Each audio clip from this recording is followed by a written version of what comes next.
নমস্কার বন্ধুরা, আরও একটি রেসিপিতে আপনাদের সবাইকে অনেক অনেক স্বাগত জানাই। বন্ধুরা, আজকে আমি মুরগির মাংস রান্না করব আর বাড়িতে পোষা মুরগি রান্না করব। তো আপনারা প্লিজ পুরো ভিডিওটি প্রথম থেকে শেষ পর্যন্ত দেখতে থাকুন, আশা করি আপনাদের ভালো লাগবে। তো বন্ধুরা, এখন মুরগির ঘর থেকে একটা মুরগি বের করে নিয়ে আসবো।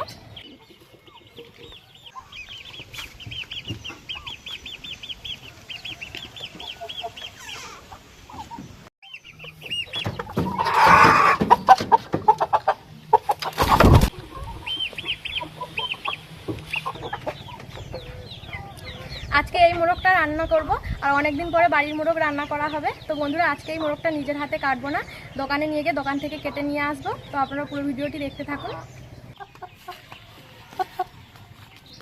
তো বন্ধুরা, মাংস কেটে এনে ভালো করে পরিষ্কার করে ধুয়ে নিয়েছি আর মাংস রান্নার জন্য যা যা মশলাপাতি লাগে সবই গুছিয়ে নিয়েছি। মাংস রান্নার জন্য এখানে আলু কেটে নিয়েছি, পেঁয়াজ কেটে নিয়েছি, টমেটো কেটে নিয়েছি আর রসুন আর আদা ছাড়িয়ে নিয়েছি। এবারে আদা আর রসুনগুলো বেটে নেব।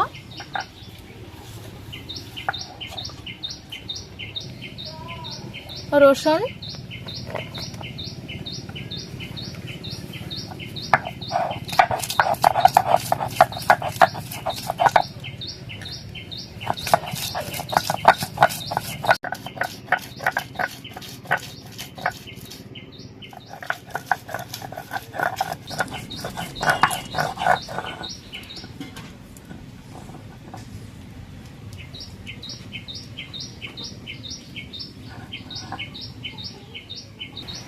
এবারে আদা বেটে নেব।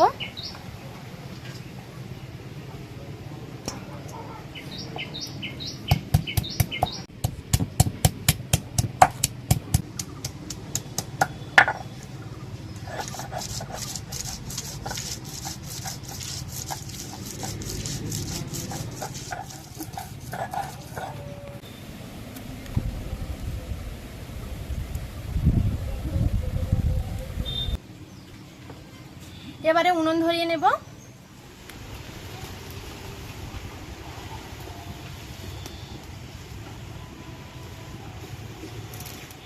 কড়াই দিয়ে দেব সরষের তেল।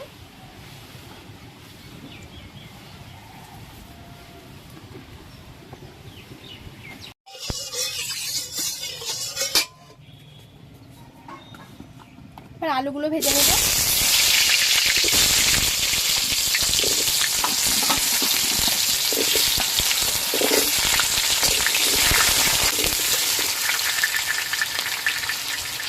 দিয়ে দেবো অল্প একটু হলুদ গুঁড়ো, লবণ,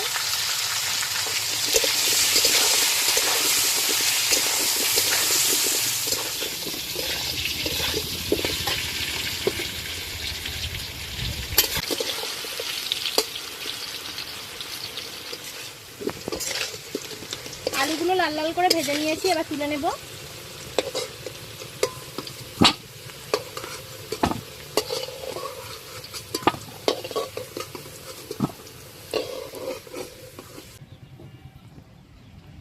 কড়াইতে আবারও তেল দিয়ে দেব।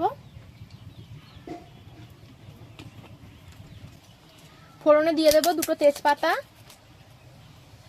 একটা শুকনো লঙ্কা, গোটা জিরে আর গোটা গরম মশলা।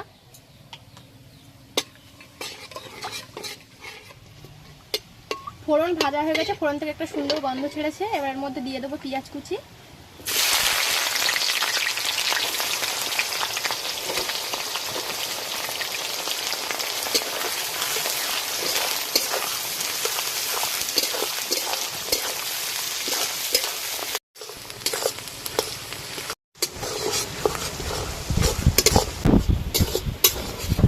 পেঁয়াজ ভাজা হয়ে গেছে, এবার আদা রসুন বাটা দিয়ে দেব।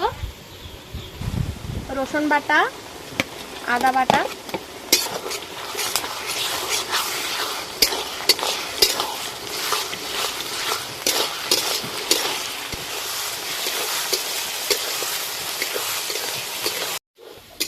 পেঁয়াজের সঙ্গে আদা রসুন ভালো করে ভেজে নিয়েছি। এবার গুঁড়ো মশলা দিয়ে দেব। হলুদ গুঁড়ো, লঙ্কার গুঁড়ো, ধনে গুঁড়ো, জিরে গুঁড়ো আর দিয়ে দেবো টমেটো কুচি। দিয়ে মশলাটা আবারও খুব ভালো করে কষে নেব।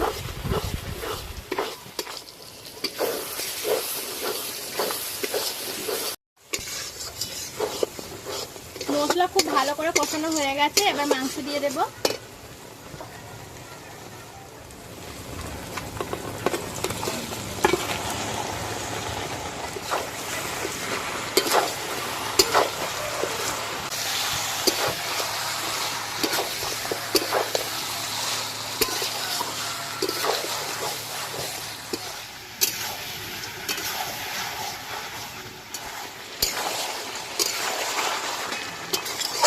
ঢাকা দিয়ে দিয়ে ভালো করে কষে নেব।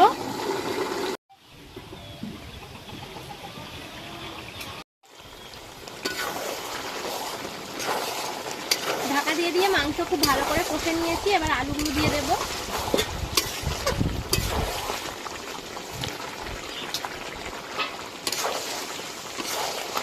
আবারও ভালো করে একটু কষে নেব।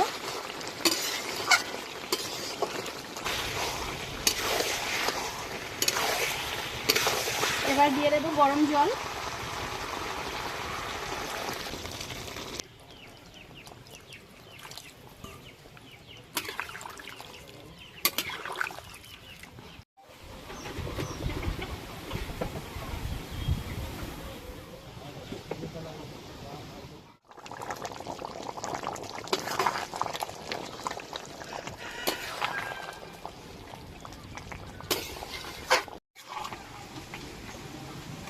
তো বন্ধুরা, মাংস রান্না হয়ে গেছে, এবার গরম মশলা বেটে দিয়ে দেবো।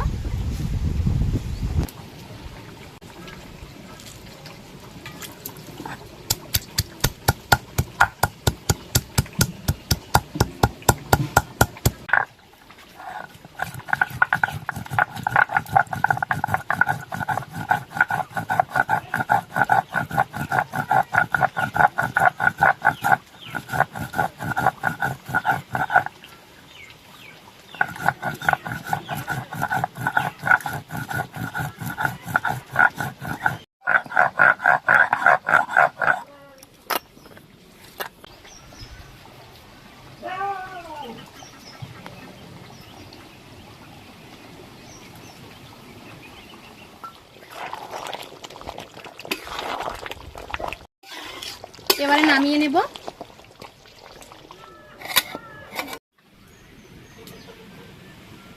তো বন্ধুরা, আজকের ভিডিওটা যদি আপনাদের ভালো লেগে থাকে লাইক করবেন, কমেন্ট করবেন আর বন্ধুদের কাছে শেয়ার করে দেবেন। তো আজকের ভিডিও এই পর্যন্ত, দেখা হবে পরবর্তী ভিডিওতে। আপনারা সবাই ভালো থাকবেন, সুস্থ থাকবেন।